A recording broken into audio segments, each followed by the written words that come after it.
असल में मतलब इस समय जो चल रहा है इंटरनेशनल प्लान बागेश्वर जी। के शास्त्री जी का, वो आप जी। उसको आप देखिए हिंदू राष्ट्र का।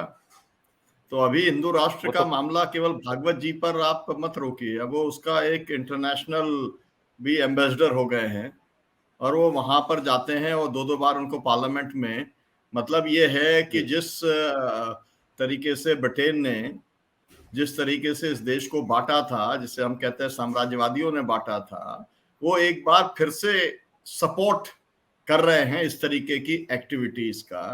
उसके ऊपर आपत्ति करने की बजाय भारत सरकार ये कह रही है कि भाई आप जो है स्ट्रासबर्ग के अंदर या ब्रिटेन पार्लियामेंट के अंदर या कहीं पे यूरोपियन पार्लियामेंट में या अमेरिकन कांग्रेस में कहीं पर भी आप इसके ऊपर डिस्कशन नहीं करिए, डिबेट नहीं करिए, ये हमारा इंटरनल मामला है। लेकिन खुद हिंदू राष्ट्र के मामले को इंटरनेशनलाइज करने का काम जो है वो पहले मोहन भागवत जी तो कर ही रहे हैं, उनका संगठन आरएसएस कर ही रहा है और अब उनके अलग अलग दूत भी तैयार हो गए हैं। यहाँ पर जो पूरी चर्चा चल रही है इसके अंदर तो मुख्य बात यह है कि गुजरात पार्ट 2 है और उसको उसी तरीके से देखा जाना चाहिए और शायद लोग उतनी गंभीरता से इसको नहीं ले रहे हैं।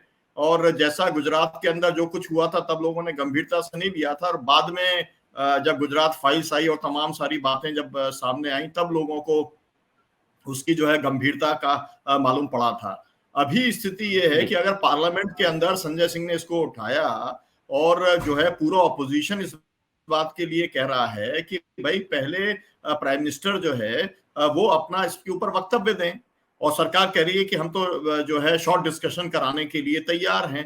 अब मुख्य तौर पर बात यह है जो बात आप कह रहे थे कि जय प्रधानमंत्री आखिरकार ऐसा क्या कारण है कि जब भी कोई महत्वपूर्ण मुद्दा आता है, मोदानी घोटाले का मामला है, तब वो बोलते नहीं है किसी भी हालत के अंदर। अभी जो पूरा पहलवानों वाला मामला हुआ, महिला पहलवानों का, उसके ऊपर भी कुछ नहीं बोले, अभी भी वो कुछ बोलने को तैयार नहीं है। तो इतना इनसेंसिटिव एक प्रधानमंत्री वो बन गए हैं, इससे पूरे के जी। पूरे जो है नॉर्थ ईस्ट के अंदर अलगाव की भावना बहुत तेजी से बढ़ने वाली है, पहले से ही थी।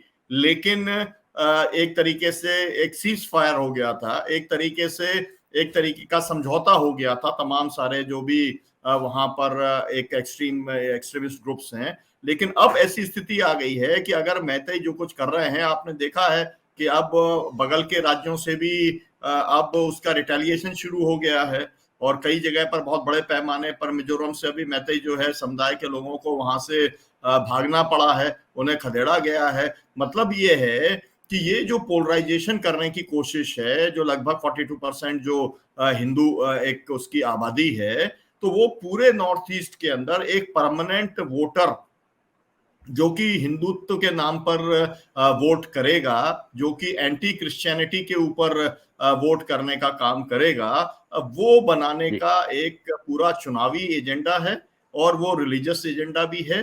लेकिन उससे पूरे देश की जो एकता अखंडता है उसको बहुत बड़ा खतरा पैदा हो गया है। अच्छी बात यह है कि पूरा इंडिया का जो गठबंधन है वो संजय सिंह के ऊपर जो कार्रवाई हुई उसके खिलाफ में वो खड़ा हुआ है। दोनों दिन जो है आज भी नहीं चल पाई, दोनों राज्यसभा लोकसभा। तो लेकिन हमको उम्मीद ये करनी चाहिए कि जो भी दबाव जो है वो इंडिया का गठबंधन जो डाल रहा है उसका असर पड़ेगा।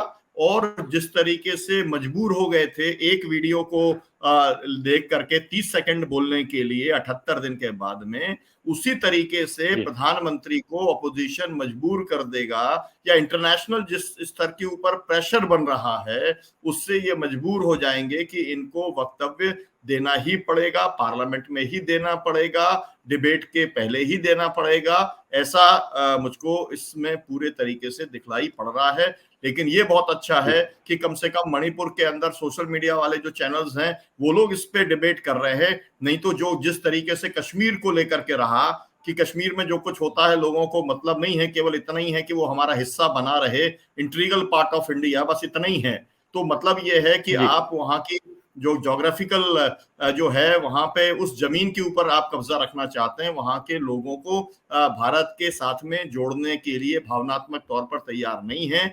और यही सबसे बड़ा चैलेंज है सरकार तो आएगी जाएगी, लेकिन पूरे देश की एकता के लिए ये बहुत बड़ा एक खतरा है। और जो बीज बोए हैं, ये मोदी जी चली भी जाए 2024 में, लेकिन ये जो घाव बने हैं इनको पूरी तरीके से भरना किसी के लिए भी संभव नहीं होगा। इसके बहुत दूरगामी असर होंगे, पूरे पूर्वोत्तर में उन्हें दिखलाई वो पड़ेंगे, विशेष तौर पर चाइना बॉर्डर होने के कारण से। जी, आपने कश्मीर के लिए कहा, लेकिन पूर्वोत्तर के लिए भी वही स्थितियां हैं। पूर्वोत्तर की जो महिलाएं, लड़कियां आती हैं, उनके बारे में किस प्रकार की टिप्पणी की जाती है उत्तर भारत में, आप जरा पता करिएगा तो पता चलेगा। उनको भी इस चीज से कोई ज्यादा मतलब नहीं है। अखंड भारत का नारा है, लेकिन न मणिपुर की चिंता है, न मिजोरम की चिंता है, न कश्मीर की चिंता है।